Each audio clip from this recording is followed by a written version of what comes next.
Hello, my friend. Today I will tell you another long-forgotten legend.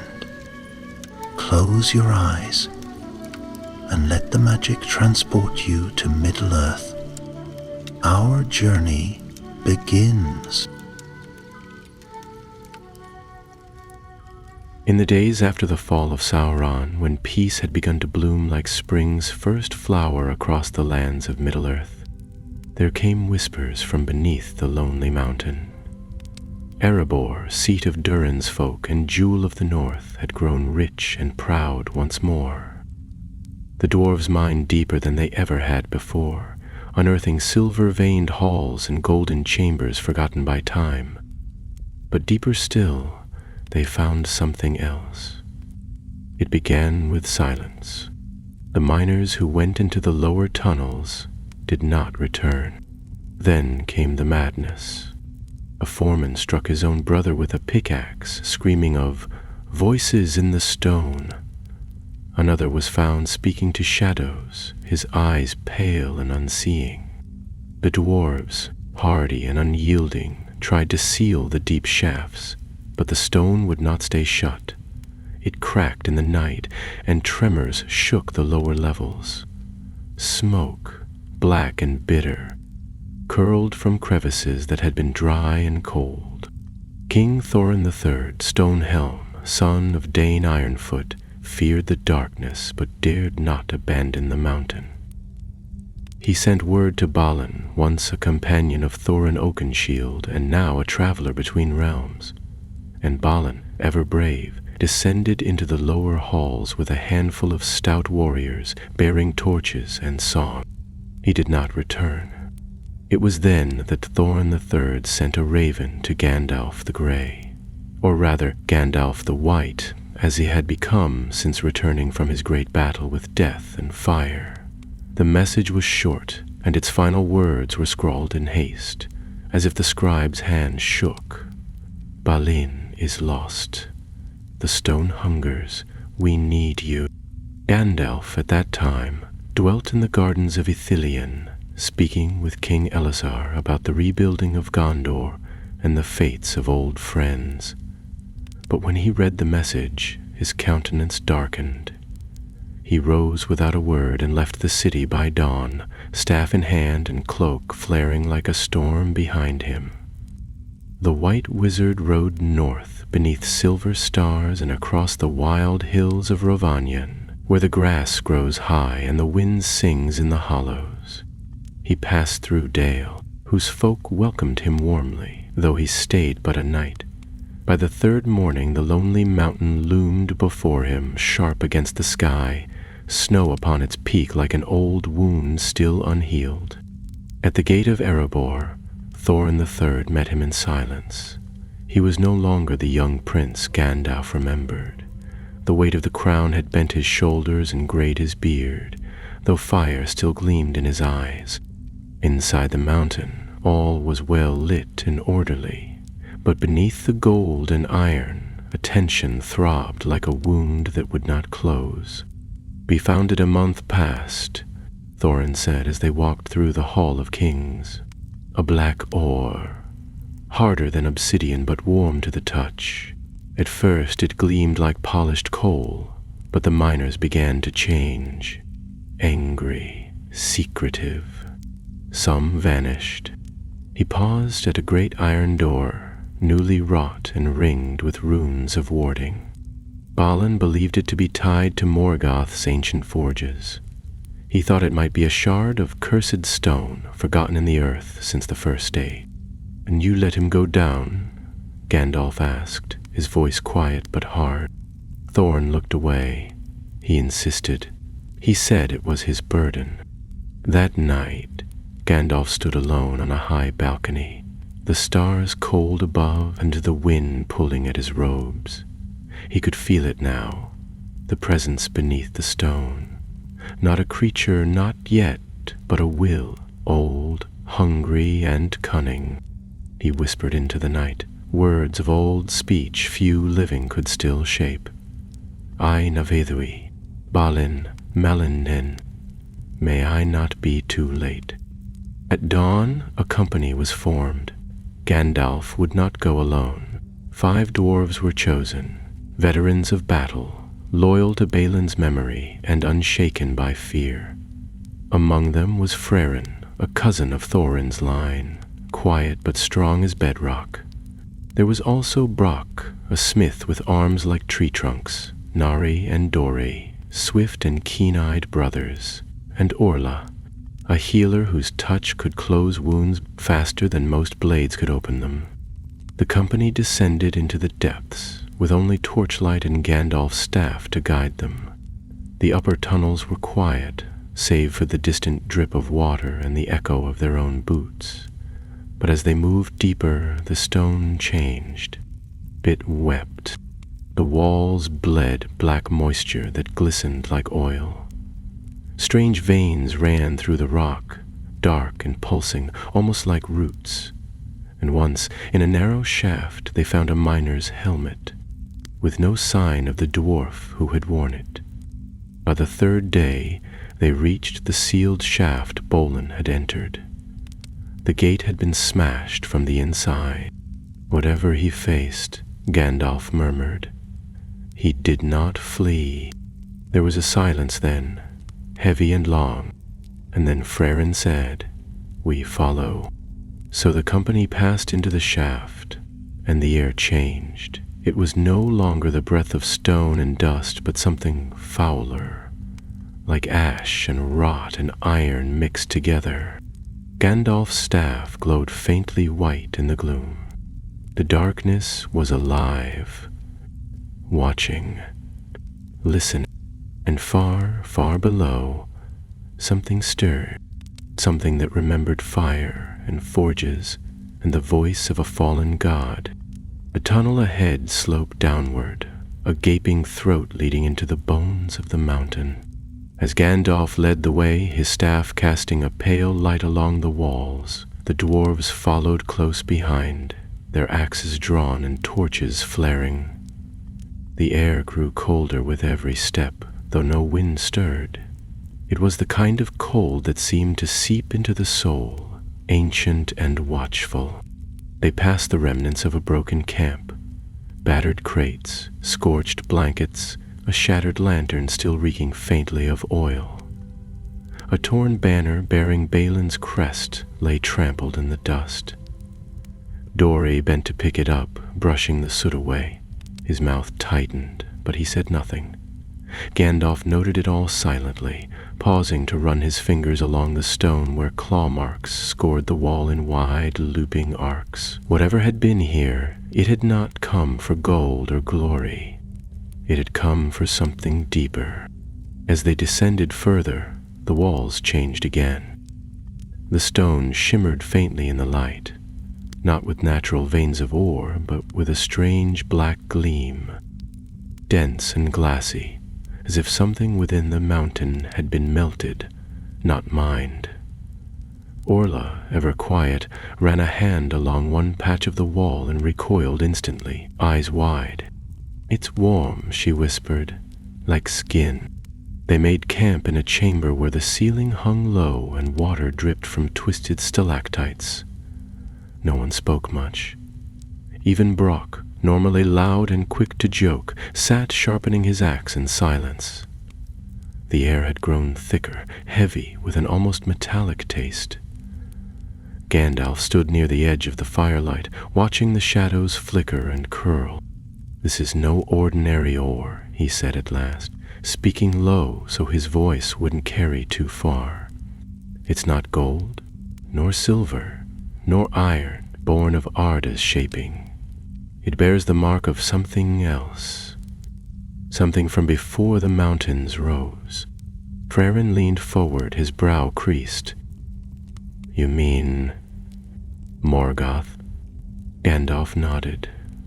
"Perhaps. He twisted many things in the dark of the First Age.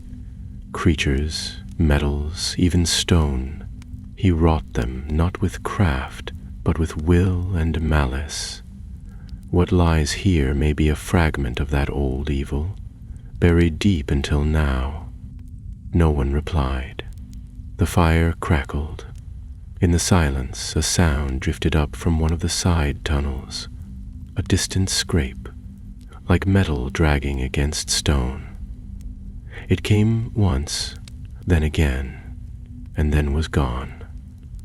Dori and Nari were on their feet at once, blades drawn, their torches held high, but the sound did not return. They slept in turns, though no one truly rested. Dreams were troubled. Frerin muttered in his sleep, calling out names in a language no longer spoken. Orla thrashed once and woke gasping, eyes wild. Even Gandalf's sleep was broken, haunted by visions of great furnaces and blackened forges, of twisted creatures hammering at anvils with eyes like molten stone. The next morning, or what they guessed to be morning in the lightless depths, they broke camp and pressed on. The tunnels narrowed, forcing them to move in single file. Roots, or what looked like roots, jutted from the walls, writhing slightly at the edge of their vision. Once, Nari swore he saw them twitch. They found another sign of Balin's party. An axe lodged in a crack, the haft scorched, the blade warped as if it had struck something burning. There was blood nearby, dried to black. Dori knelt beside it, saying nothing. Gandalf placed a hand on his shoulder, then turned and moved on. Later that day, they reached a vast cavern, unlike anything they had seen before. The walls were smooth and domed, as if carved by something immense. At the center stood a stone altar, cracked and blackened, and upon it sat a lump of ore, no larger than a fist, but so dark it seemed to drink the light around it. It pulsed faintly, as if breathing. The moment they stepped into the chamber, something changed. A pressure filled the air, like the tightening of 1,000 invisible cords. Orla gasped, dropping her torch, and staggered back. Brock cursed under his breath, gripping his axe. Dori and Nari flanked the altar, eyes wary. Gandalf stepped forward slowly, staff. The black ore did not move, but Gandalf could feel its presence, its awareness. It was not merely a cursed stone. It was a vessel, holding something that remembered being powerful, that desired to be whole again. It was calling, not with words, but with want. As he studied it, images flickered at the edge of his mind. Battles long forgotten, the great pits of Angband, where fire ran like rivers and the air stank of despair. He saw smiths of flame and shadow forging weapons from dark metal, binding spirits into blades and crowns. This ore had come from such a place. It had been part of something greater, perhaps even a relic from Morgoth's hand. Suddenly, the silence shattered. A scream rang out from one of the side tunnels, sharp and full of terror. It echoed across the stone like a cry from the deep. Without hesitation, the dwarves turned toward the sound, weapons ready. Gandalf reached out to stop them, but it was too late. Dori and Nari were already moving, vanishing into the shadows beyond. Frerin cursed under his breath and followed, with Brock at his heels. Orla hesitated, torn between her companions and the altar, but Gandalf called to her sharply. "Stay." She froze, wide-eyed. He moved to the edge of the tunnel, peering into the dark, but there was no sign of the others. "It's a lure," he muttered. "A memory, not a voice. It uses fear like a net." He turned back to Orla. "We must bring them back." And then the altar cracked. Just a hairline fissure down the center, but it sent a shock through the stone that rattled the floor. From the crack, a sliver of black light flickered, thin but potent. The ground trembled slightly. Gandalf did not wait. He stepped forward, staff raised, and struck the stone beside the oar with the base of his staff. A wave of light burst outward, breaking the illusion. The scream faded, the pressure lifted, but the damage had been done. The oar had awakened. From deep within the tunnels, a new sound rose. Louder, closer, no longer a whisper. Footsteps, heavy and dragging. Something was coming. The sound grew louder as Gandalf and Orla stood near the altar, the faint pulse of the oar casting strange shadows along the curved walls. It was no longer a subtle whisper or imagined movement. It was real, boots dragging, stone grating, a scraping shuffle that echoed down the tunnel like the steps of something long dead, or worse, something that should never have lived. Gandalf turned quickly and lifted his staff high. White light bloomed at its tip, pushing back the darkness for a moment, revealing the mouth of the tunnel the others had entered. There was no sign of them, only the echoes remained. Orla swallowed hard, adjusting her grip on the long dagger at her side. Her hand trembled slightly, but her voice was steady. "We can't leave them." "We won't," Gandalf replied, "but we must not run blindly. This place," he glanced at the oar, which now pulsed faintly in rhythm with the steps. "This place is made to confuse. It feeds on fear. If we rush in, we'll be lost before we find them." Together they backed away from the altar, retreating to the edge of the chamber. There, Gandalf knelt and pressed his hand to the floor, whispering words in an ancient tongue that made the air thrum faintly. A shimmer spread from his hand like ripples in still water, and for a brief second the chamber grew silent. The oar dimmed, the sounds faded, and he opened his eyes. "I see them," he said quickly. "They've been separated, pulled into different paths, but they're alive, at least for now." He rose, gesturing to Orla to follow him. They took the rightmost tunnel, a narrow cleft in the rock that sloped downward and twisted like a serpent. The light from his staff lit the way ahead, revealing clawed markings and strange carvings in the stone. Old symbols, half worn by time, not of dwarven craft. The walls felt closer here, the air thinner, pressing in around them like they were being swallowed. They found Brock first. He was crouched at the end of a long passage, axe raised, back against the wall. He didn't speak as they approached, only jerked his chin toward a pile of collapsed rubble nearby. The stones were scattered around a crack in the floor through which something moved, slow, slick, and snake-like. Gandalf stepped forward and murmured a word under his breath. The thing beneath the crack hissed and drew back, retreating into the dark. Brock exhaled deeply, rising to his feet. "It was crawling toward me," he said, his voice rough. "Didn't hear it until it was nearly on me. Looked like a vine, but made of smoke and bone. I think it came from the walls." "Not just the walls," Gandalf replied. "The stone here remembers. It carries more than heat. The deeper we go, the more the mountain speaks to it." They didn't linger. With Brock now beside them, they pressed on, following the faint trail left behind by Dori and Nari. The path branched again and again, but Gandalf's magic held. Every time they reached a fork, he would pause, whisper, and let the air guide them. It led them to a wide chamber where the floor was covered in dust and the ceiling was ringed with jagged stone teeth.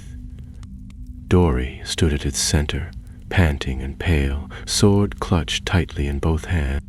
He turned the moment they entered and raised the blade, but lowered it again when he saw their faces.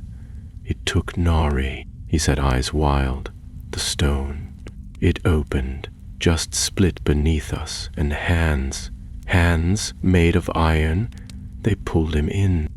Gandalf approached quickly and laid a hand on the dwarf's shoulder. "Did you see where?" Dory shook his head. It closed again. There's no sign of him. I tried to dig, but the rock's like metal now, harder than anything I've touched, not natural. Gandalf studied the floor, which looked solid now, though dark streaks ran across the surface like veins. The black ore had begun to spread. It was no longer confined to the altar. It was growing. "He's alive," Gandalf said after a long moment. "Trapped, perhaps, but not gone." "No more?" Hedbad asked. Grokenraflat asked, frowning.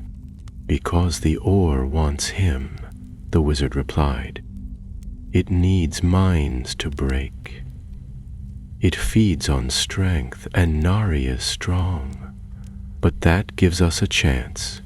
They circled the chamber, inspecting the floor where the collapse had occurred. Gandalf found a section of wall that pulsed with a faint light, barely visible but distinct. He held his staff to it and spoke another word, softer this time.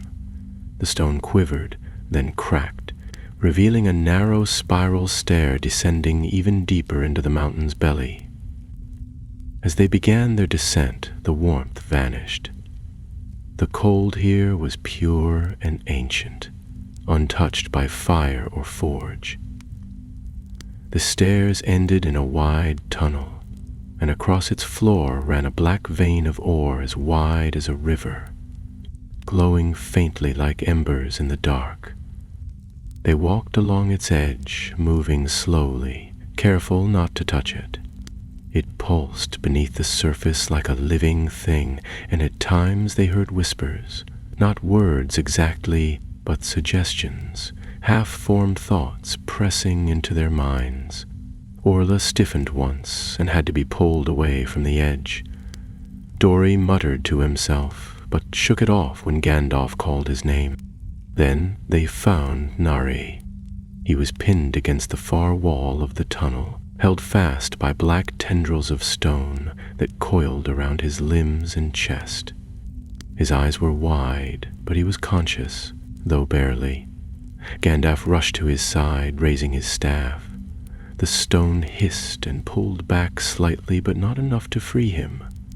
The others gathered close, weapons drawn, unsure what to strike.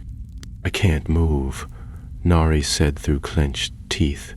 "It's in my head. It's showing me things." "Don't look," Gandalf said. "Close your mind. This ore is part memory, part malice. It thrives on thought." He struck the base of the tendrils with his staff. Light blazed, and the stone recoiled with a shriek like metal grinding against bone. Nari collapsed forward into Orla's arms, gasping for breath. Behind them, the tunnel groaned. Not the ceiling or the walls, but the ore itself. The black vein began to swell, splitting in places, and from those cracks emerged shapes. Humanoid, but wrong. Twisted silhouettes of dwarves, their limbs fused with metal, faces melted into their helms. Their eyes glowed like cinders, and their movements were stiff and silent. Gandalf stepped in front of the others, raising his staff once more. "They were miners once," he said grimly. "Now they serve the stone." The creatures charged. The tunnel exploded into chaos as the creatures surged forward, their twisted forms rising from the cracked black ore like corpses dragged from some fiery grave. The flickering torchlight revealed their faces. Dwarven once, now locked in eternal grimaces, their features fused with dark iron, their eyes burning with a deep, unnatural red. The clinking of metal against stone echoed through the passage as their armored limbs scraped and clawed toward the company. "Hold them!" Gandalf shouted, stepping between the advancing line and the others. His staff swept in an arc, casting a brilliant sheet of white fire across the floor. The leading creature stumbled through the light and screamed, smoke rising from its body where the flame had touched it, but still it came on, undeterred. Brock and Frerin met the charge with a thunderous clash of steel, their axes biting into the corrupted dwarves with a sound like tearing stone. The creatures didn't bleed. When struck, they cracked and hissed, black dust spilling from their wounds like sand from shattered glass. Dori and Orla flanked them, driving the attackers back with precise blows and sharp footwork, while Gandalf shielded Neri with a steady wall of fire and light. One of the creatures lunged past Brock, its iron claws aimed for Orla, but she turned and struck it clean across the chest with her curved dagger. The blade slid in as if the thing were hollow, and the creature collapsed into a heap of steaming fragments. She didn't hesitate. Spinning to parry another blow, she called to Nari, who had managed to stand, his face pale but his hand clutching a short blade. Pulled away. "There are too many," Brock growled, glancing at Gandalf. "They keep rising from the crack." "The ore is their source," Gandalf replied sharply. "It remembers them, and as long as it remains exposed, it will raise more." Frerin kicked a collapsing body aside, grimacing as he turned. "Then we destroy the vein." "No," Gandalf said quickly, already moving toward the thickest part of the ore line. "If we shatter it without binding its will, we risk releasing what it holds." He raised his staff and muttered a new spell, older and deeper than the mountain itself. The air around him shimmered, and the ore pulsed violently, dark light writhing like liquid shadow. The creatures flinched and howled as the light touched them, and for a moment the line faltered. "Now!" Gandalf shouted. "Push forward!" The dwarves surged as one, axes flashing in the fading light. Dori cleaved through one of the corrupted forms with a cry, while Frerin tackled another and drove his blade into its chest. The black husk shattered around him, and he rose, breathing hard, his beard streaked with soot. Brock roared as he swung his great axe in a wide arc, clearing the space before them. Gandalf advanced to the heart of the vein. The ore throbbed beneath him, alive and resisting.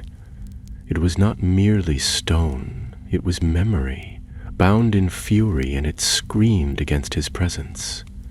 He planted his staff in the center and spoke again, louder now, calling on the name of Eru and the light that came before darkness. For a heartbeat, all went still. Then the ground split.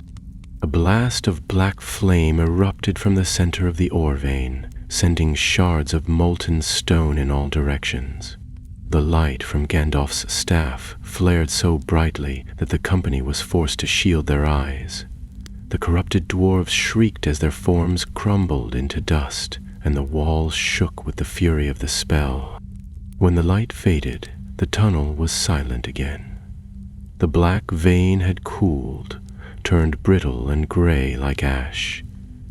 Gandalf staggered slightly but remained standing, his staff dim now, the light within flickering low. The others gathered slowly, bruised and bloodied but alive. Brock examined one of the fallen creatures, nudging the pieces with his boot. "They're hollow," he said, almost to himself. "Empty, like puppets. Theft." "They were echoes," Gandalf said, his voice weary. "Memories shaped by the ore's will. It wears the minds of the dead like masks, drawing from pain and power. But this section is sealed now." Frerin looked back down the corridor. "Then we're close." "We are," Gandalf replied, "but the heart of the curse still lies ahead." They rested briefly, tending to wounds and gathering what strength they could. Orla used her salves to draw the fire from Nari's skin where the tendrils had gripped him, while Dori stood watch. The others ate in silence, chewing dried meat and drinking water with mechanical precision. The air had grown slightly clearer since the blast, and the faint scent of sulfur was replaced by something colder, like the smell of rain on dead stone. When they rose to continue, Gandalf led them along a narrow path that twisted upward, away from the shattered vein. The tunnel opened into a vast cavern, silent and empty, its roof lost in darkness. Stalactites hung like ancient teeth, and the floor was pitted and cracked. In the center stood a stone pillar, jagged and blackened, and atop it rested a heavy iron helm. Gandalf approached, slowly. There was no mistaking it. The helm bore the runes of Khazad-dûm, though they were twisted now, half melted and scorched. Around the base of the pillar lay shattered weapons and fragments of armor, remnants of a battle fought in silence far from the world above. The helm itself pulsed faintly, and the air around it wavered, like heat rising from coals. "This is the source," Gandalf said quietly. "It is not the ore itself, but the one who found it first, the one who fed on it and became something else." "Balin?" Orla asked, her voice trembling. "No," Gandalf replied, "but one of his company, perhaps, or something older that found the ore long before. Whatever it was, it shaped the metal around itself and gave it form." He stepped back and raised his staff. "We cannot leave it, not like this." As he began the incantation, the air shuddered. A low sound echoed through the chamber, deep and full of fury. The shadows along the walls twisted and lengthened, and from beneath the pillar, the stone began to shift. Something moved. A great shape, cloaked in black steel and shadow, rose from beneath the rock, dragging itself free of the pillar's base. Its face was hidden by a twisted helm, its eyes burning with a dull red glow. In its hands it held a hammer forged of black ore and bone. It had once been a dwarf, but no longer. Now it was something else, something bound to the curse and made its guardian. It raised the hammer and stepped forward. "You are not welcome here," it said, its voice like stone grinding on stone. And the battle for the black ore truly began. The creature stepped forward with a weight that shook the cavern floor, each movement grinding and deliberate, as though the stone itself strained to carry its burden. Its body, once shaped like that of a dwarf, had been twisted by the ore's corruption. Black metal was fused to flesh, its limbs elongated and encased in plates of dark armor that pulsed faintly with red light. From the shadows of its helm, two crimson eyes burned with the dull heat of ancient fire. Gandalf raised his staff and moved to the front of the company, his white cloak billowing behind him as the magic at the staff's tip flared to life. The light struck the darkness and held it at bay, though it flickered under the pressure of the force that now opposed them. "I know what you are," Gandalf said, his voice echoing through the chamber, a spirit bound to the stone. "You were once free." The figure's head tilted slightly, and a low sound rumbled from within its helm, somewhere between a laugh and a snarl. "There is no freedom, only the forge, only the will of the deep fire." It lifted its hammer, and the veins of black ore embedded in the cavern floor pulsed in response. The ground cracked, and tendrils of living metal burst forth, writhing toward the company like snakes of molten glass. The dwarves scattered, axes flashing, striking at the tendrils as they slithered across the stone. Orla pulled Nari behind a pillar, shielding him with her body as the tendrils snapped and coiled, seething with hatred. Brock met one head-on, cleaving it in two with a mighty swing of his axe, while Frerin and Dori flanked him, working together to clear a path toward the center. Gandalf advanced toward the creature, every step deliberate, the light of his staff growing stronger with each breath. "I bind you to the earth, you defiled," he shouted, slamming the staff into the ground. A ring of white fire spread outward, burning across the floor and severing the tendrils where it passed. The creature stumbled, its hammer lowering for a moment, as though the spell had struck something deep within.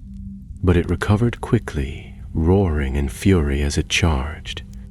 The hammer came down with the force of a falling mountain, striking the stone floor where Gandalf had stood a second before. The blow cracked the rock, sending a shockwave through the chamber. Gandalf was already moving, spinning to the side and raising his staff to deflect a second strike. The impact sent sparks flying, and the air rippled with heat. The dwarves pressed their advantage. Frerin lunged forward and struck the creature's leg with his axe, chipping the armor and forcing it to shift its stance. Brock followed with a heavy blow to the shoulder, while Dori darted in low, aiming for the joints. The creature howled, swatting at them with one arm while swinging its hammer in wide, brutal arcs. "Keep it off balance," Gandalf called. "The ore resists all things except light and true steel." Orla joined the fray, hurling a small vial that burst into white flame where it struck the creature's back. It stumbled forward, and Gandalf took the chance to strike. He raised his staff high and called out a word that had not been spoken in the mountains since before Erebor was carved from stone. The light that blazed forth was blinding, and the creature reeled, its helm cracking down the center. Beneath the metal, they glimpsed a face, twisted and pale, its features barely recognizable as dwarven. One eye was missing, replaced by a shard of ore that pulsed with its own malevolent light. It stared at Gandalf, not with hatred, but with something far more terrible: recognition. "You," it whispered, voice ragged. "You were there when the world was broken." "I was," Gandalf answered softly, "and I will not let you break it again." With a sudden burst of speed, the creature swung its hammer in a wide arc, striking the cavern wall and dislodging a massive section of stone. The ceiling above trembled and dust poured down like rain. Frerin shouted for the others to fall back as the structure above began to shift, but Gandalf remained where he stood, eyes locked on the creature. "You are bound to this place," he said firmly, voice rising over the rumble. "Your spirit cannot leave unless the stone is shattered." The creature sneered. "Then shatter it, wizard. But you will bring the mountain down with it." Gans hesitated, the staff lowering slightly. He had known the danger. Destroying the core of the ore's corruption would sever its grip, but the magic binding it had roots in the very bedrock. To break it entirely might collapse the cavern, or worse, awaken the deeper veins still untouched. "I can't destroy it here," he said, turning to the others. "We must draw it out, away from the ore, away from the heart of the mountain." Frerin looked at the towering creature, which now loomed in the center of the room like a living statue of rage. "How do you propose we lure that thing anywhere?" "Balin," Gandalf said suddenly, "if this spirit has any memory, it will remember him. The last to challenge its will." And Balin had a journal. Dori blinked in surprise. "He always kept one, yes. He wrote in it constantly. If we find that journal and use it to call out his name," Gandalf said, "we may be able to stir something buried deep, not just in this creature, but in the stone itself." The creature roared again and surged forward, and the chamber shook with its fury. The company scattered once more, and the battle resumed. As the others fought to keep the Guardian at bay, Gandalf turned and scanned the room. He could feel it, something hidden, something small, but not yet lost. He moved to the far wall where the stone had buckled and cracked. Reaching between two fallen slabs, he pulled free a scorched satchel bound with a clasp shaped like an anvil. Inside, wrapped in oiled cloth, was a leather-bound book, worn, stained, but intact. He opened it and found Balin's familiar script, the ink dark and steady despite the wear. The final entries were hurried, filled with warnings and fragments of thought, but one name was repeated over and over again. Thraenor. Gandalf turned to face the creature, lifting the book high. Son of Durgan, of the Iron Hall, who swore to protect the deep. The creature froze. Its eyes widened, and the hammer dropped to the stone floor with a low, echoing thud.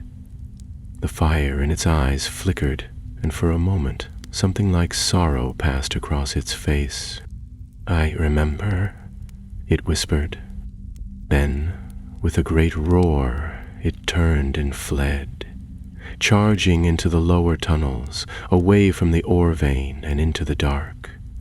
The walls groaned behind it, but the chamber held. Gandalf exhaled deeply and closed the journal. Now, he said, turning to the others, we follow, and we end this. The air in the lower tunnels was colder than before.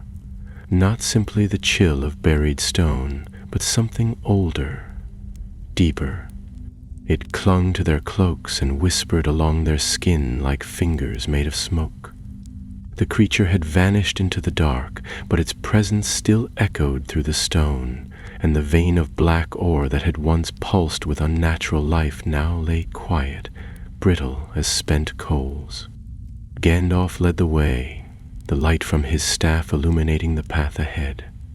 The others followed in a cautious silence, their weapons drawn, eyes sharp. They had fought and survived, but the end had not yet come. Somewhere ahead, beyond the twisting corridors and crumbling halls, the Guardian waited, wounded perhaps, but far from defeated. We need to drive it to the surface, Gandalf said as they passed beneath an archway so low they had to duck. The higher we go, the weaker the stone's influence becomes. If we can break the bond there, the mountain may yet survive. Frerin glanced sideways at him. And if we fail, then the forge burns anew, Gandalf replied grimly, and darkness grows in the north once more. They reached a fork in the tunnel.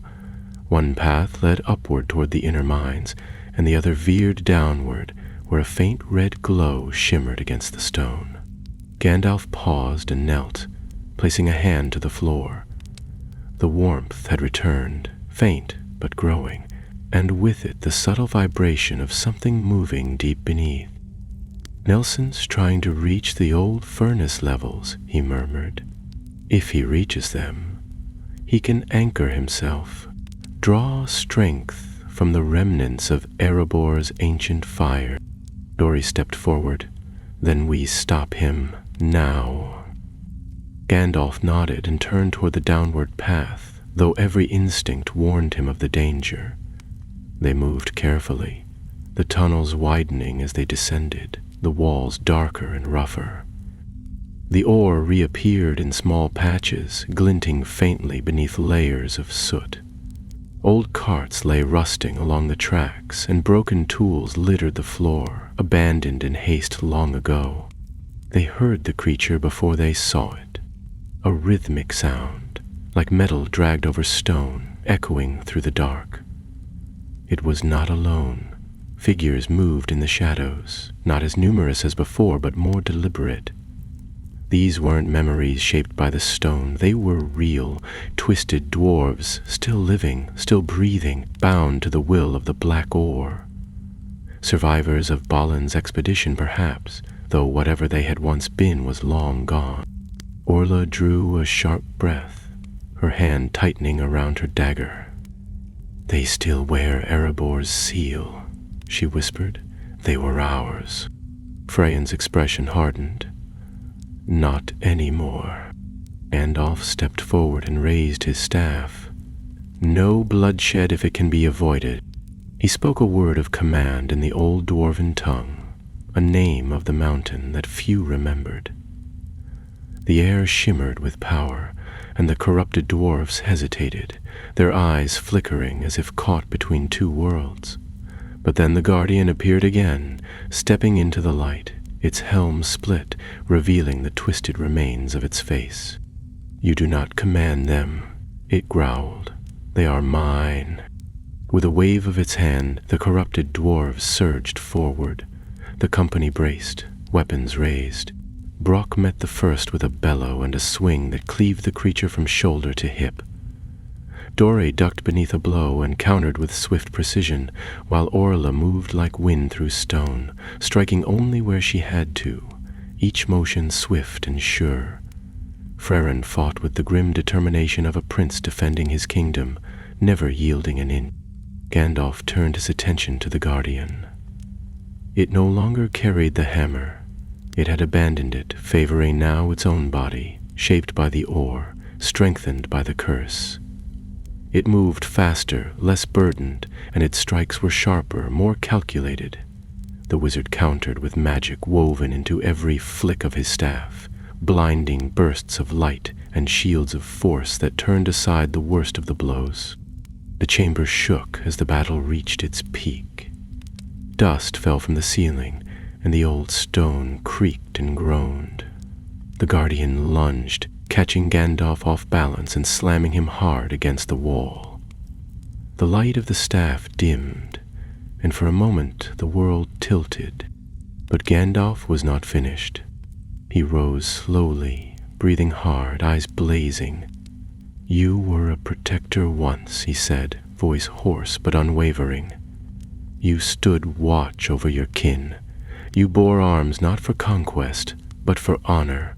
That is still within you, buried beneath the rot." The creature hesitated, just for a moment, and Gandalf struck. He drove his staff into the ground and shouted a word that echoed through the chamber like a thunderclap. The black ore cracked beneath their feet, glowing white, hot for an instant, before erupting in a shock wave of light. The corrupted dwarves screamed and fell, writhing as the spell severed the link between them and the stone. The Guardian staggered, roaring in pain, one arm crumbling away as the oar that held it together shattered. Frerin seized the moment and charged, his axe finding the exposed joint at the creature's side. The blow struck true, and the Guardian fell to one knee, howling with a voice that made the very walls tremble.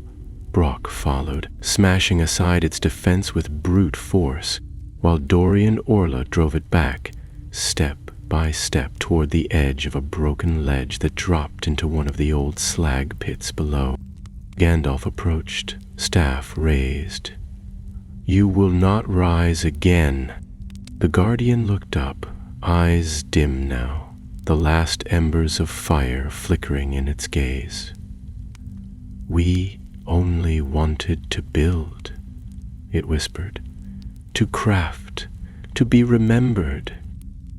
"And you shall be," Gandalf replied, "but not like this." He brought the staff down one final time. The light that burst forth was blinding, swallowing the creature whole. The ledge cracked, and the Guardian slipped backward, falling silently into the depths below. The silence that followed was complete, like the breath held by the mountain itself. The oar stopped glowing. The air grew still, and the curse was broken. The dust had not yet settled when the company gathered near the edge of the pit, staring down into the dark where the Guardian had fallen. The echoes of its scream still lingered in the stone, but the fire was gone. Where once the black ore pulsed with malevolent life, there was now only silence and the faint smell of scorched earth. For the first time since they had entered the lower deeps, the mountain felt still. Frerin was the first to move, lowering his axe and resting a hand against the nearby wall. The tension in his shoulders eased, but his face remained grim. "Is it truly done?" he asked, not turning to look at Gandalf. The wizard stood quietly, his white robe streaked with ash, the light in his staff now dimmed to a soft glow. He looked weary, older than before, the lines around his eyes deeper. "The creature is gone," he said after a pause. "Its spirit was bound to the curse, and with the stone broken it can no longer remain. But the darkness it served, that which lingered in the ore, has not been fully destroyed, only sealed again." Dori let out a low breath. "Then it can rise again?" "Not easily," Gandalf replied. "What was awakened here took centuries to fester. Without the Guardian, it has no mind, no will, but if left unattended, deep places remember. Evil is patient. It waits." They made their way back through the ruined tunnel, stepping carefully over fallen stone and the husks of the corrupted dwarves. Some had collapsed where they stood, their bodies now limp and silent. Others had fled when the bond was broken, disappearing into the cracks and shadows. Orla said nothing as they passed, but she glanced at each face, and Gandalf saw the pain behind her silence. She had tended the wounded in many battles, but this was something different. These had not been enemies. They had been brothers, cousins, sons of the mountain, twisted by something they never understood. They reached the chamber with the shattered altar and the cracked door. It no longer pulsed or whispered. The faint hum of power had vanished, replaced by a dead stillness that filled the space like dust. Gandalf paused and raised his staff, murmuring a soft incantation. A glow spread across the stone, white and faintly blue, weaving through the veins like a frost creeping over glass. The last remnants of the curse dimmed and faded, sealed beneath layers of old magic. Fran stood beside him, arms crossed. "What now?" Gandalf turned, his gaze distant. "Now we go back. We carry Balin's journal to Thoron. We tell him what happened and what nearly happened. The lower halls must be sealed, the stone buried, not mined." Brock grunted. "The king won't be happy. That ore, whatever it was, some will say we should have kept it, forged it into something useful."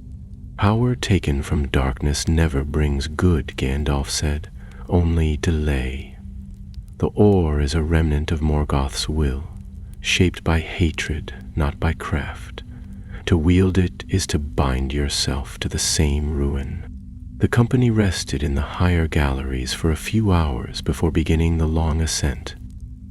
The way up felt different, less oppressive, though no less treacherous. The mountain groaned occasionally, a sound not of threat but of deep exhaustion, like an old creature settling into sleep after a long watch. When they passed through the old camp where they'd first descended, Orla stopped and picked up the torn banner bearing Balin's crest. She folded it carefully and said nothing, slipping it into her pack. They reached the gates of Erebor just as the first light of day touched the eastern sky. The stone towers gleamed with frost, and the wind was crisp and clean. Thorin III Stonehelm waited at the entrance, flanked by guards. His face remained still as the company approached, but when he saw the state of them, tired, blood-stained, yet alive, his expression softened. "You returned," he said. "And Balin?" Gandalf stepped forward and held out the journal. "He did not survive, but he stood bravely. He tried to warn you." Thorin took the book with both hands, his fingers tightening around the leather binding. "And the stone?" "Sealed, but not destroyed. You must never dig that deep again." There was silence then, heavy and long. The wind stirred the banners overhead, and the guards shifted uneasily, sensing the weight of what had been spoken. Thorin nodded once, a slow and measured motion. "I will see that it is done." The company disbanded that evening. Brock returned to the forges, vowing to cast his axe into the molten iron and forge no blade until he could do so without seeing the eyes of the corrupted in his dreams. Orla chose to remain in Erebor for a time, tending the wounded and studying the runes left behind. Dori and Nari left quietly, taking the long road south to visit old kin and reflect on the strange war they had fought. Frerin stood with Gandalf at the gates the next morning, watching the sun rise over the gray slopes of the Iron Hills. "You think this will be the end of it?" he asked. "No," Gandalf said, "but it will be enough for now." He adjusted his cloak, pulled his hood against the cold, and stepped onto the path leading away from the mountain. As he walked, the wind picked up behind him, lifting his cloak and staff with gentle strength. The road stretched ahead, winding through the valleys and forests of a world still healing. The curse had been broken, but darkness never dies. It retreats and waits. And somewhere in the shadowed corners of Middle-earth, something else began to stir. Though the curse had been sealed beneath stone and fire, Gandalf did not rest. He had left Erebor behind, but his thoughts remained in the dark places below, where the black ore still slumbered beneath the mountain's weight. He rode west across the wilder land, beneath silver clouds and fading autumn trees, following the river until it narrowed and twisted into the misty mountains. There were signs, subtle and troubling, that something had been disturbed far beyond Erebor. At night, when he made camp beneath the stars, he listened to the wind and felt its warning in his bones. Birds no longer sang in some parts of the forest. The wolves had grown quiet. In the lands near Gundabad, the old stones whispered when touched, cold as ice, as if they remembered the ore's touch and feared its return. Gandalf kept a careful watch on the sky, for strange shapes had been spotted over the hills, wings that did not belong to eagles, and voices that spoke in tongues long buried. By the time he reached Rivendell, the sun had turned pale and low, and the golden woods of Imladris had begun to shed their leaves. Elrond received him with warmth, but his expression darkened as Gandalf recounted the tale. The elves of Rivendell had long watched the movements of shadow in the east, but this was no mere flicker. It was a wound reopening, one stitched with fire and malice. "It is as I feared," Elrond said, standing beside the quiet stream that ran through the heart of the valley. "You have not destroyed it, you have delayed it. The stone you found, this black ore, is but a fragment, and if it truly remembers Morgoth's shaping, there may be more." "I know," Gandalf replied, "and now others may seek it." Elrond nodded slowly, the weight of ages in his gaze. "There are still those in the east who revere the old powers, who dream of fire and thrones built on fear. If they learn of Erebor's finding, they will come," Gandalf finished, the words heavy on his tongue. They spoke long into the night, and Gandalf spent the next day poring through ancient texts and scrolls in Rivendell's vast library. He sought records of Morgoth's forges, of the weapons and relics shaped in the deep pits of Angband before its fall. Most had been destroyed or scattered in the War of Wrath, but some whispers remained, of chains that could bind dragons, of helms that saw through lies, and of ore blacker than shadow, drawn from the edge of the void itself.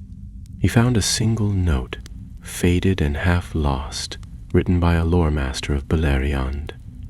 It spoke of a substance called Dumoirjoul, stone of the forgotten fire, said to have been mined by creatures older than dwarves, creatures who no longer walked the surface of the world.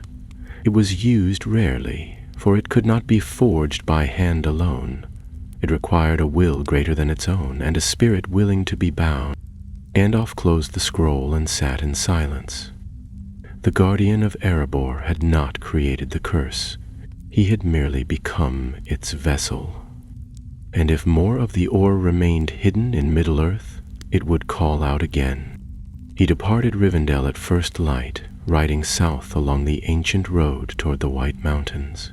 His thoughts were troubled, and his rest was brief. He visited outposts of men along the way, speaking to chieftains and scouts, asking if they had seen signs, strangers bearing black metal, merchants trading in strange stone, or soldiers behaving with unnatural cruelty.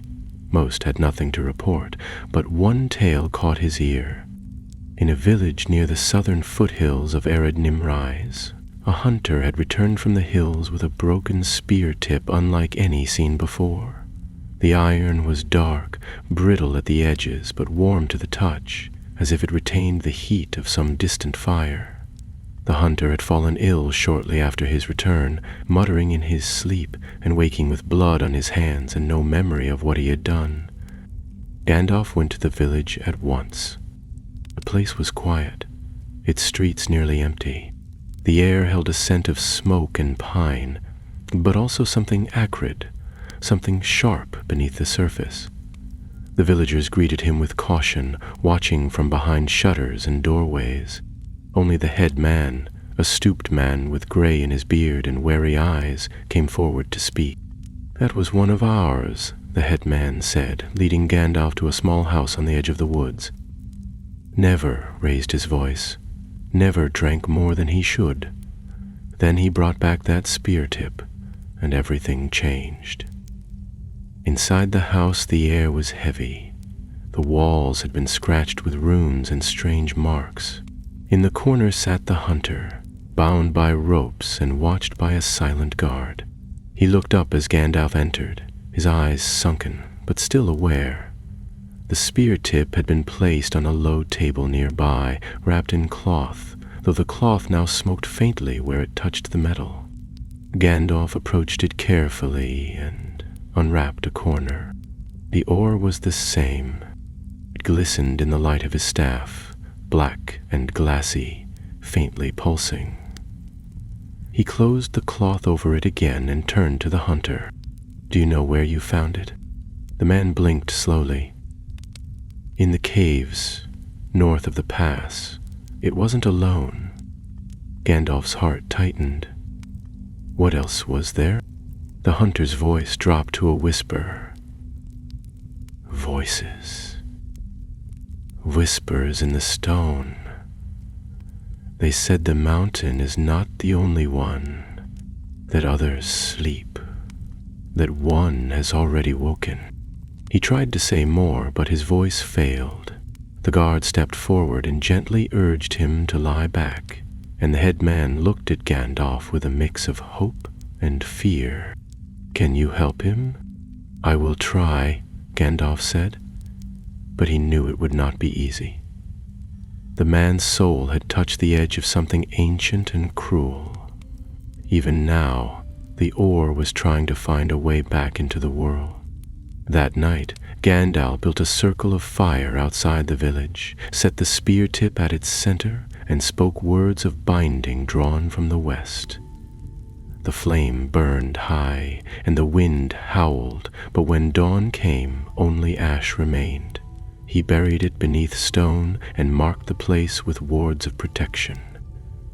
It would hold for now, but something deeper stirred within him, a sense that the black ore's influence was spreading, not like a fire, but like roots beneath the earth, reaching across the land in secret. The curse of Erebor had not ended with the Guardian's fall. It had only begun to awaken. The snows had come early to the White Mountains. Gandalf rode beneath a sky streaked with gray, his cloak drawn close against the wind, which howled down from the peaks like a warning. He had left the village behind 2 days earlier, the troubling tale of the black spear tip weighing heavily on his thoughts. Southward he rode now, toward the ancient mountain passes once used by the Rohirrim. For the hunter's words had revealed more than he had realized at first. more than a single cursed relic, more than whispers in the dark. If the ore had been found this far from Erebor, and in a place untouched by dwarves, then the veins beneath the world were longer, older, and more widespread than anyone had guessed. He made camp that night near the edge of an old wood, sheltered beneath the roots of a leaning pine. The fire crackled steadily, and his horse, Shadowfoot, rested nearby with a watchful stillness. Gandalf sat wrapped in his cloak, the staff laid across his knees, and his gaze fixed on the flames. The wind had stilled, but the night was not quiet. There were sounds in the trees, soft, deliberate sounds, not the scurrying of small beasts or the creak of frozen branches, but the step of something with purpose. When he spoke, his voice was calm, but it carried through the dark like a thread of light. "You might as well come out. I've heard every step since sunset." There was a pause, then a faint rustle, and from behind a low boulder stepped a young figure wrapped in a weather-beaten cloak, eyes wide and pale in the firelight. He looked no older than 16, though his clothes were rough and travel-worn. A short hunting knife hung at his belt, and his boots were crusted. "I didn't mean to follow," the boy said quickly. "I just saw you leave the village and, well, they said you were a wizard." "They say many things," Gandalf replied, not unkindly. "What's your name?" "Callan." "Then, Calwan, you followed me into the mountains, at night, alone, with nothing but a knife and a thin cloak. That seems unwise." "I can help," the boy said, stepping closer. "I know the hills better than anyone. My father was a pathfinder for the Westfold. He taught me where the caves are, ones even the old men don't talk about. You're looking for something, aren't you? Something hidden." Gandalf studied the boy's face, noting the earnestness there and the spark of something else, something stronger than simple curiosity. "You've seen the ore," he said. Callan looked down at the fire. "Yes, in one of the caves. I didn't touch it, but I heard it. It speaks sometimes, like a song you can't quite hear." "There wasn't a song," Gandalf said quietly, "and you were wise not to touch it." "I thought it was just some kind of stone at first," the boy went on. "But then my friend did touch it, just brushed it with his hand. He screamed, said there were voices in his head. We ran, but he never came back. His mother says he left for the coast, but I think he's still out there, still near the caves." Gandalf nodded slowly. The pattern was becoming clear.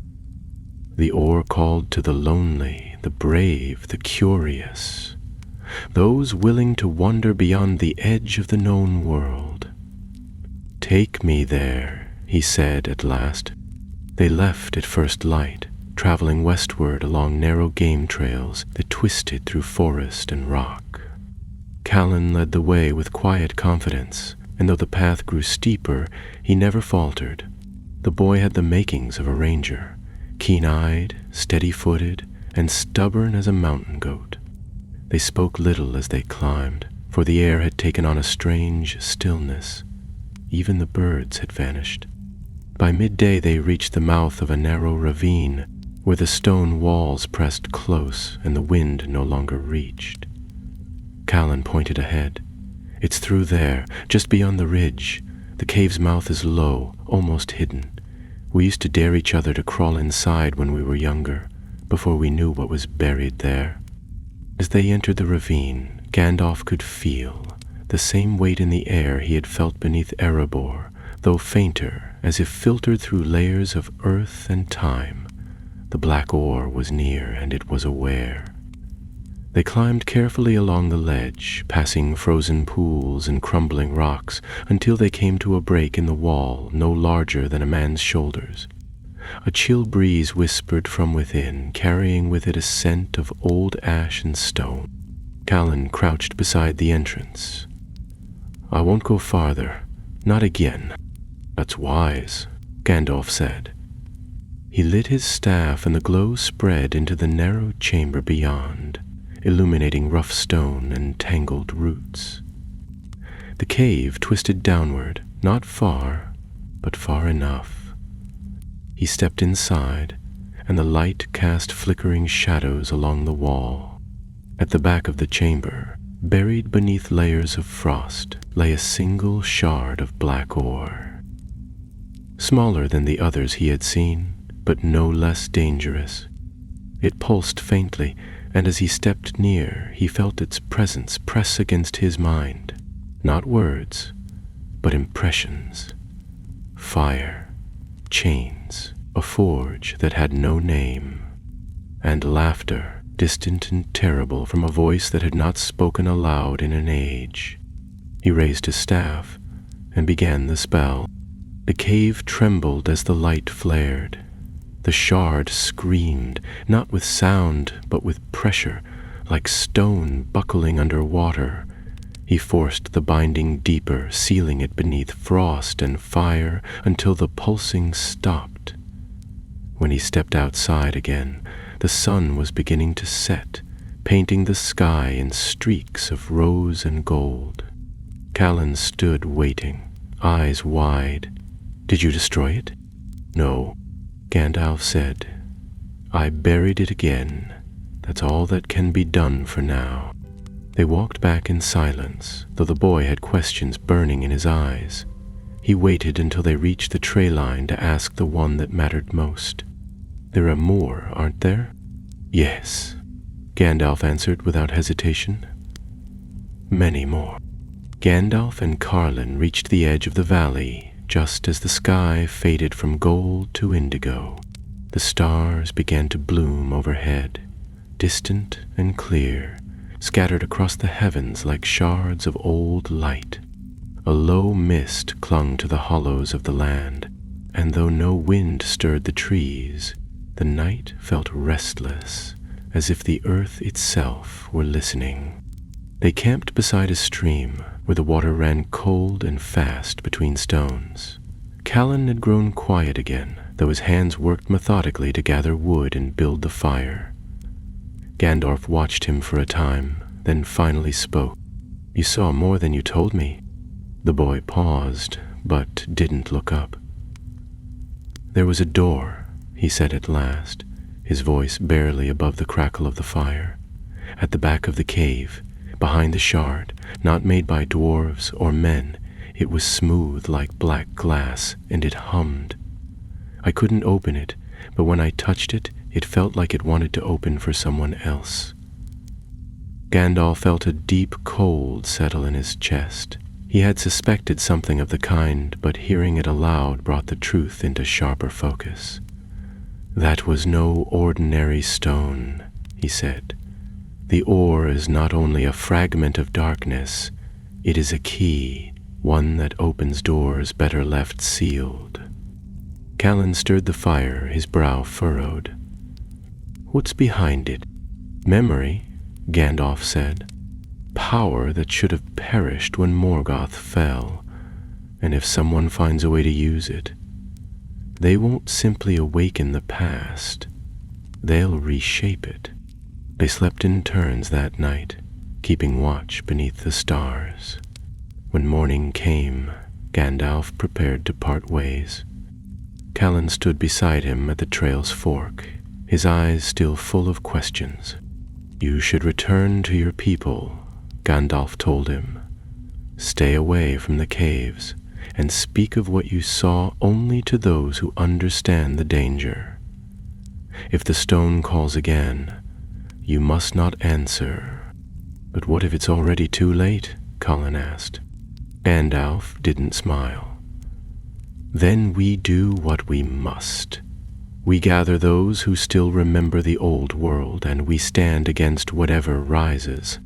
They parted with a few words more, and the boy watched as the wizard vanished into the trees, his white staff flickering like a lone candle in the dawn. Gandalf continued south, past crumbling ruins and old watchposts once built by Gondor. As he traveled, he marked the land carefully, watching for any sign that the oar had left its mark. In the marshes of Nindalf, he found black stones half sunken in the mud, arranged in a strange spiral. In the highlands beyond Anorion, a ruined tower bore scorch marks unlike any fire known to man, and the scent of iron and ash still clung to its stones. Everywhere he went, the signs grew more frequent. The black ore was not only stirring, it was spreading. In Minas Tirith, Gandalf met with King Elisar beneath the white tree. They spoke in the tower hall, away from listening ears, and though the king remained composed, there was a shadow in his eyes. "You're certain?" Aragorn asked. "This ore is not confined to Erebor?" Gandalf nodded. "Fragments are being uncovered across the land. Not by chance. Someone is searching, and they know where to look." Aragorn paced slowly between the marble pillars, the white light of the morning sun painting his cloak with gold. "We've received reports from the east," he said. "Riders near the Sea of Rune bearing strange weapons, blades that burn the skin when touched, and mail that sings in the dark. Traders from Khand have begun to speak of a new master, one who promises strength and the return of the true flame." "That is what I feared," Gandalf said. "It has begun again, not openly, not as Sauron did, but in whispers, in secrets and shadows. The black ore is being gathered, and its purpose is not yet clear, but it will be." Aragorn drew his sword and laid it across the table. Andúril gleamed in the pale light, the runes along its edge faintly glowing. "You have my strength, if it comes to that, and Gondor's." "I pray it will not," Gandalf said, "but we must be ready." In the days that followed, messengers were sent quietly to the corners of the realm. The elves of Lothlorien and the remnants in Lindon were warned. Dwarves in the Iron Hills and beyond were urged to seal their deepest mines. Rangers were dispatched to the edges of Rhûn and Harad, and in the hidden archives of Minas Tirith, scholars began to search the oldest records for any mention of Dumerzul. But the enemy moved faster. One night, as Gandalf rode north toward Bree to speak with old allies, a storm rose over the hills, black and furious without warning. Lightning split the sky and the road turned slick with mud. He found shelter beneath an outcropping of rock, but the wind carried more than rain. There were voices in it, too low for any mortal tongue, repeating names that had not been spoken aloud in an age. When the lightning flared again, he saw a figure watching from the ridgeline. Not a man, nor a beast, but something cloaked in a mantle of shifting darkness. It stood unmoving, eyes glowing faintly red, and when Gandalf raised his staff to challenge it, the figure vanished like smoke in wind. He did not sleep that night. By the time he reached Bree, the sun had returned, and the land looked peaceful again, as if nothing had passed. But something had. A line had been crossed. In the common room of the Prancing Pony, he found Barlaman Butterbur, older but still cheerful, and among the few travelers gathered near the fire was a face he had not seen in years. A man named Halros, once a ranger of the north. They spoke quietly, sharing news, and Gandalf listened closely as Halros described a strange encounter near the ruins of Fornost. "There was a pool where once there was none," Halros said. "Black as ink, though the sky was clear. No birds sang near it, and the trees had begun to rot. We saw tracks leading into the water, but none came out." Gandalf finished his drink and stood. "Then the north is no longer safe." "And where will you go now?" Helros asked. "Where the stone sleeps deepest," Gandalf said. "Because if the curse is to be broken for good, it must be broken at its root." The wild north was colder than Gandalf remembered. As he crossed the weather hills and left Bree behind, the wind came from the west, sharp and bitter, and the land grew quiet beneath his passing. Few traveled this far into the hills now, and even fewer beyond them. The ruins of Fornost stood on the horizon like the bones of a forgotten king, broad towers crumbling beneath ivy and moss, half swallowed by the land, as though the earth itself had tried to forget what had once risen here. But Gandalf remembered. He walked through the outer gates at dawn, his staff tapping softly against stone worn smooth by centuries of wind and silence. Birds circled above, but they did not sing. The halls were empty, their arches twisted by time, but the deeper vaults remained untouched. Beneath Fornost, long before it fell to the Witch King, there had been hidden chambers, old places carved in secret by the men of Westernesse, to store things they feared but dared not destroy. He found the entrance near the base of a collapsed tower, concealed behind a wall of fallen stone. A narrow stair wound down into darkness, the air turning colder with every step. When at last he reached the bottom, he found the seal unbroken, a single stone door carved with the tree and stars of Arnor, and beneath it a line in the high speech of the West. "Let none pass but those who remember." Gandalf placed his hand upon the seal and whispered the ancient name of Elendil. Light burst along the carvings like a river of silver, and with a low grinding sound the door swung open. Beyond it lay a chamber lined with vaults, and in the center, atop a wide dais, rested a stone table veined with black. The ore was there, as he had feared, locked inside a crystal sphere, its glow dim but unmistakable. He approached slowly, studying the air as much as the room. The pressure was stronger here, less like a weight and more like a presence. The black ore did not whisper, but it watched. It had been watching for a long time. He reached into his robes and drew forth a second sphere, smaller, etched with runes of warding, and held it over the ore. The crystal pulsed once, then began to hum. From the shadows behind him, a voice spoke. "You should not have come." Gandalf turned, his staff rising at once, casting light into the far corners of the vault. A man stood there, tall, cloaked, and still as the stone itself. His eyes gleamed beneath his hood, not red like the creatures beneath Erebor, but silver, sharp and cold. "Who are you?" Gandalf asked. "A keeper," the man replied, "one of many. We were set to watch these stones, long before your kind forgot their names." Gandalf frowned, lowering the sphere, but keeping his staff alight.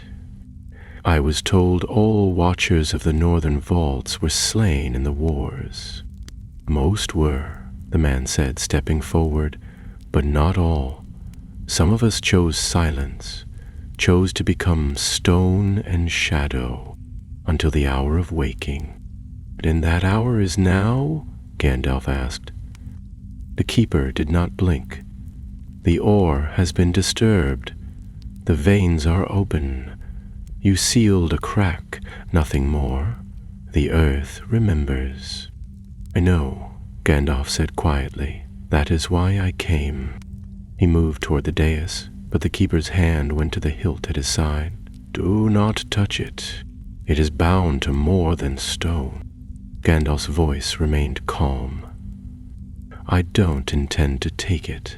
I came to learn if this piece was still bound, or if it had begun to call."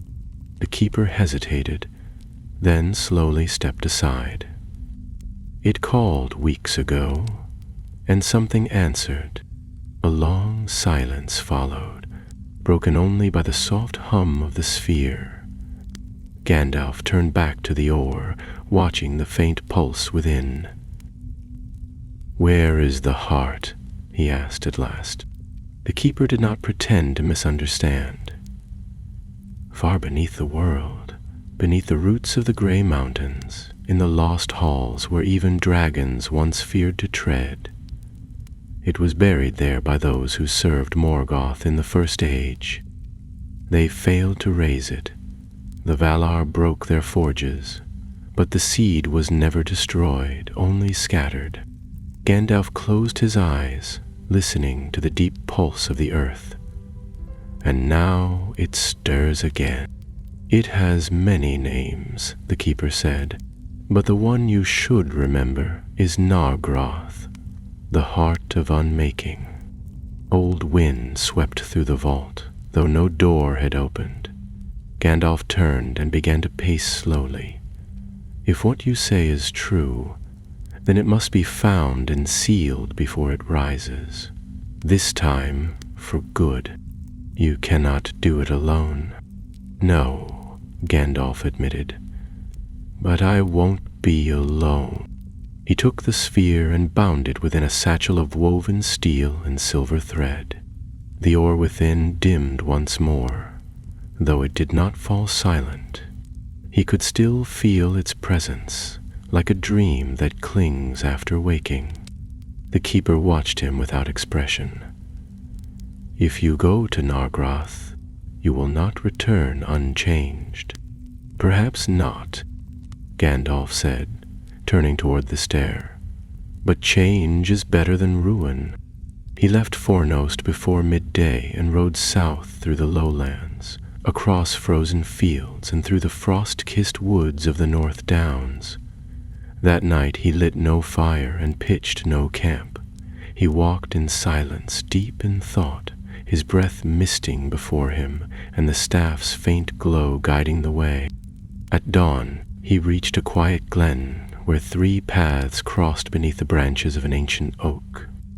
There, waiting beside a stone marked with runes too old for the common tongue, stood a figure in silver mail. Her cloak was deep green, her bow carved from the heartwood of a malorn tree, and her eyes were the color of winter water. "Lady Arenelle." Gandalf greeted her with a bow. "You're late," she said. "I had to visit the dead," he replied, "and they talk more than I expected." She smiled faintly, then turned to the south. "The others are gathering. You've stirred the wind, Mithrandir. Even the trees are uneasy." "They should be," Gandalf said. "The black fire is rising again." "And we're riding into it?" "We are," he said, "but we ride together." She nodded once, then turned and vanished into the trees. Gandalf followed. They gathered beneath the high eaves of the southern greenwood, where the trees stood tall and proud, their trunks silver gray, and their leaves like green fire in the wind. It was not a large company, but it was carefully chosen, drawn from the hidden corners of Middle-earth, from the quiet places where watchful eyes still kept the old ways. There were 6 in all. Arenelle of the woodland realm, swift and silent, her arrows keen as moonlight. Daenor, a ranger of the north, quiet and sharp-eyed, whose sword had once belonged to a captain of Arnor. Fainros, an elf of Lindon who had not set foot in battle since the fall of Gil-galad, but who now came with a voice that could command stone to break and rivers to part. Thurlin and Maedis, brother and sister of Rowan, riders skilled in scouting the forgotten trails of the world. And Gandalf, tall and white, leaning on his staff, the weight of many ages resting behind his eyes. They did not march as soldiers, but moved like wind in river, slipping through forest and hill, avoiding the roads that had grown dangerous. Their path led steadily north and west, through lands where the stars seemed dimmer and the soil colder. Wordless signs met them as they traveled, trees with their roots scorched, small animals lying still without wound or cause, water gone brackish without reason. The earth itself was whispering that something unnatural was waking below. One evening, as they camped in a ring of standing stones older than the kingdom of Gondor, Gandalf laid a map before them, one drawn long ago when the world was wider and more wild. His hand traced the jagged edge of the gray mountains and paused at a point deep in the range where no road led and no name remained. "Here," he said, "beneath these peaks lies Nargroth, the forge that was never quenched. It was hidden even from the elves. Morgoth's servants buried it when their master fell, hoping to return one day and claim it. No one ever did, until now," Aranel said, her voice soft. Fainros leaned forward. "And if we find it, we seal it," Gandalf replied, "not with fire or steel, with will, with light older than the flame that forged it." They journeyed into the mountains as winter crept behind them. Snow clung to the ridges, and the wind howled down the valleys with a voice like the cries of long-dead kings. On the third night they found a door carved into the stone, half buried beneath centuries of frost. No inscription marked it, but Gandalf knew. He placed his hand upon the cold rock and spoke the words that had once closed it. The door opened. Beyond lay a path of stone that twisted downward, far below the world of trees and sky. The air was dry and still, untouched by time. Their footsteps echoed as they moved, and the walls began to change. First carved with simple patterns, then with symbols that shimmered faintly as they passed.